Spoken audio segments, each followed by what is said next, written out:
윤석열 대통령의 은행 공공재 발언 이후 관치금융 논란이 커지고 있습니다.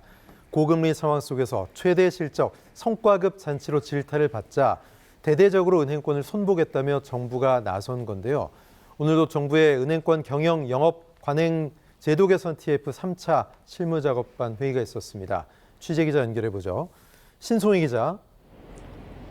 네, 여의도 금융감독원 앞에 나와 있습니다. 네, 오늘 있었던 TF 회의에서 주로 어떤 내용이 담겼습니까? 네, 오늘 3차 실무작업반 회의에는 1차 회의와 마찬가지로 금융위원회와 금융감독원, 연구기관 등 전문가들이 모였습니다. 내용은 주로 은행권의 보수체계와 관련합니다. 앞서 진행된 회의에서는 은행권 경쟁을 촉진하기 위한 스몰 라이센스, 챌린저 뱅크 등 은행권 진입을 점검하는 내용과 예대금리차 공시제도 개편 등 금리체계 개선 방안 등도 포함되어 있습니다. 네, 그야말로 정부가 은행권의 이자 장사를 제대로 손보겠다 이런 전방위적인 압박 같은데 반발도 있지 않을까요? 네, 금융노조는 물론 야당까지 관치금융에 대한 비판을 제기하고 있습니다. 윤석열 대통령과 금융위가 지금 서민금융위기의 주범 아니냐.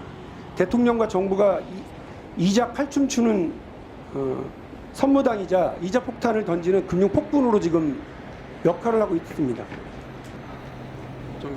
네, 금융권 인사 개입에 대한 관치 논란도 크지 않습니까? 이달 금융지주들의 주총이 있는 것으로 알고 있는데 어떨까요? 네, 이번 주 BNK 금융지주를 시작으로 다음 주 신한, 우리, 하나금융지주 등 연달아 주주총회가 열립니다. 특히 신한과 우리금융은 전임 회장들이 사실상 당국 압박에 연임을 포기하면서 새로운 내정자가 나오는데요. 진옥동 신한금융회장 내정자는 내부 출신인 반면 임종영 우리금융회장 내정자는 모피아 출신의 외부 인사입니다. 우리금융지주 민영화를 적극 추진한 인물이자 사모펀드 규제 완화를 주도했던 만큼 라임 사태와 관련해서도 자유롭지 않습니다.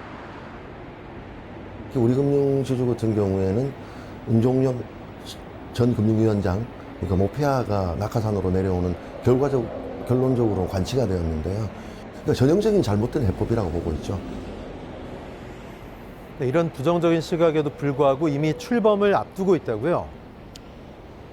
네, 오늘 24일 주주총회가 열리면 임종용 내정자는 공식 취임하게 됩니다.